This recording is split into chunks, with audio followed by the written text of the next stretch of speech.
में थे और उन्होंने आते ही भैया से पूछा कि क्या तुम मुसलमान हो। तो बहुत ही मतलब अजीब सा ये क्वेश्चन था उनके लिए, तो उन्होंने बहुत बिल्कुल नेगलेक्ट किया उसको। उसके बाद उसने कहा कि तुम कलमा पढ़ के सुनाओ अगर मुसलमान हो तो भैया ने उसे कहा अरे जाओ परेशान मत करो, बस इतनी ही बात उन्होंने कही थी। इसके बाद उसने तुरंत शूट बंदूक भाभी के सर पर रखी और उनसे कहा कि हम तुम्हें इसलिए छोड़ रहे हैं ताकि तुम जा करके अपनी सरकार को बताना कि हमने तुम्हारे पति के साथ क्या किया। पहलगाम में हुए आतंकी हमले में जो लोग मारे गए हैं उसमें से कानपुर के शुभम द्विवेदी भी थे। 2 महीने पहले शादी हुई थी और पत्नी के साथ पूरे परिवार समेत पहलगाम में घूमने गए थे जब उनको पॉइंट ब्लैंक पर गोली मार दी गई। इस वक्त हम मौजूद हैं उनके कानपुर में ही पैतृक घर में और हमारे साथ बात करने के लिए मौजूद हैं उनके भाई। क्या नाम है आपका? कैसे आपको पता चला इस पूरे इंसिडेंट के बारे में? सबसे पहले जानकारी कब हुई और क्या डिटेल्स आपके पास है जो हमें बता सकते? देखिए कल 3 बजे के करीब हम लोगों ने ऐसे ही हालचाल लेने के लिए, क्योंकि घूमने गए हुए थे तो हालचाल लेने के पर्पज़ से उनको फ़ोन किया। तब उन्होंने बताया कि करीबन थोड़ी देर पहले ही यहाँ पर एक आतंकवादी हमला हुआ है और गोलीबारी चली है और बहुत घबराए हुए थे सब लोग। उन्होंने बताया कि शुभम को गोली लग गई है, पर कोई कंफर्मेशन उनके पास भी नहीं थी कि क्या है स्थिति है वगैरह वगैरह। उसके थोड़ी देर बाद, आधा घंटे बाद, जब मैं भाभी से संपर्क में आया, शुभम जी की वाइफ से, तो उन्होंने मुझे रोते हुए बताया कि शुभम को गोली मार दी है और बहुत रो रही थी और बहुत ही टेरर में थी, तो कुछ और बताने की स्थिति में वो थी नहीं। इसके करीबन 1-1.5 घंटे बाद एक वीडियो वायरल हुआ जिसमें हम लोगों ने देख करके उनकी पहचान करी और उस वीडियो को देखने के बाद वहाँ पर भी जो लोग थे उन्होंने भी उनकी पहचान करी। तो वो हुलिया और कपड़े और जिस तरीके से, उससे फिर हम लोग को ये थोड़ा सा कंफर्म हो गया कि हाँ उनको गोली मार दी है। जब ये घटना हुई तो जो आपके भाई थे और जो उनकी वाइफ थी वो उस वक्त पहलगाम में थी, पूरा परिवार भी साथ में था या? पूरा परिवार भी पहलगाम में ही था, पर घुड़सवारी करते हुए कुछ लोग ही ऊपर गए थे, जिसमें भैया और भाभी साथ में बैठ करके वहाँ पर मैगी वगैरह खा रहे थे। तो भाभी ने ये बताया कि वहाँ पर 2-3 लोग अंदर आए जो कि वर्दी में थे, यूनिफॉर्म में थे, और उन्होंने आते ही भैया से पूछा कि क्या तुम मुसलमान हो। तो बहुत ही मतलब अजीब सा ये क्वेश्चन था उनके लिए, तो उन्होंने बहुत बिल्कुल नेगलेक्ट किया उसको। उसके बाद उसने कहा कि तुम कलमा पढ़ के सुनाओ अगर मुसलमान हो तो भैया ने उसे कहा अरे जाओ परेशान मत करो, बस इतनी ही बात उन्होंने कही थी।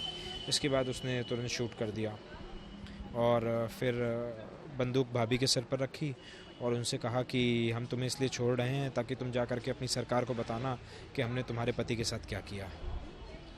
ये घटना जब हुई पूरा परिवार वहाँ पर मौजूद था। आई एम श्योर कि बहुत बड़ी घटना है, हम सबको संवेदना है इस पूरे मामले में।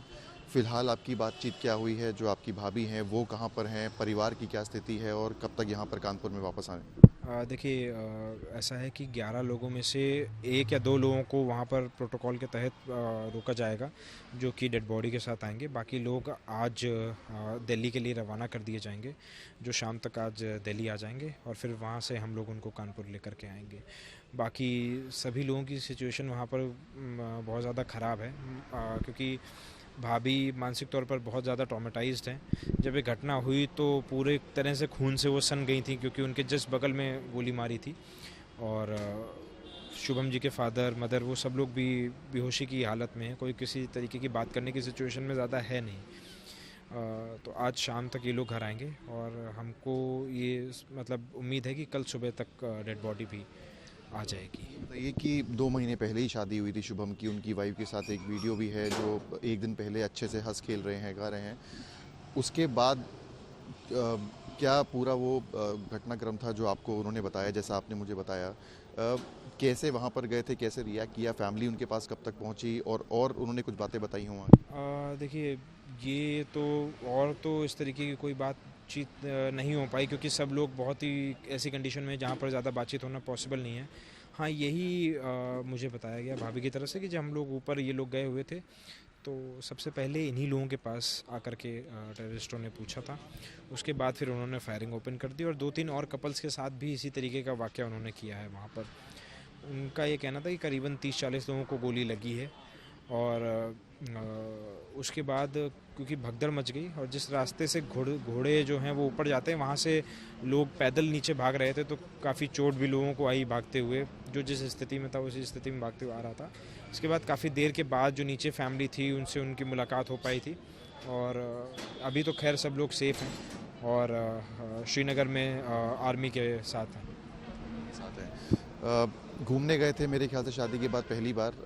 और कौन कौन साथ में था? परिवार में आपके कौन कौन है जो साथ में वहाँ पर घूमने गया है? देखिए वहाँ पर शुभम जी थे, उनके फादर थे, उनकी मदर थी, उनकी वाइफ थी, शुभम जी की बहन का पूरा परिवार, बहन के हस्बैंड, बहन के इन लॉज और शुभम के भी इन लॉज साथ में गए हुए थे। शुभम की साली भी वहाँ पर गई हुई थी, तो एक तरीके से 3 परिवार एक साथ गए हुए थे ये। आपसे एक सवाल पूछूंगा कि घटना तो घट चुकी है, आई एम श्योर सरकारें अपना काम कर रही हैं, लेकिन एक जो मन में भावना है आपके कि जिन लोगों ने ये काम को अंजाम दिया, उनके साथ आप क्या कार्रवाई चाहते हैं या क्या अपनी सरकार से आप अपेक्षा है? देखिए मैं सरकार से बस इतनी अपील करना चाहता हूँ कि जो हमने खो दिया है, हमारी तो क्षति हो गई है और वो हमारा वापस नहीं आएगा, पर सरकार इस चीज़ का एक ऐसा मुंहतोड़ जवाब दे कि आगे ये घटना किसी और के साथ कभी घटित ना हो। वहाँ के आतंकवादी और पाकिस्तान ये सोचने से भी घबराएं कि हिंदुस्तान के किसी भी इंसान के ऊपर उनको गोली चलानी।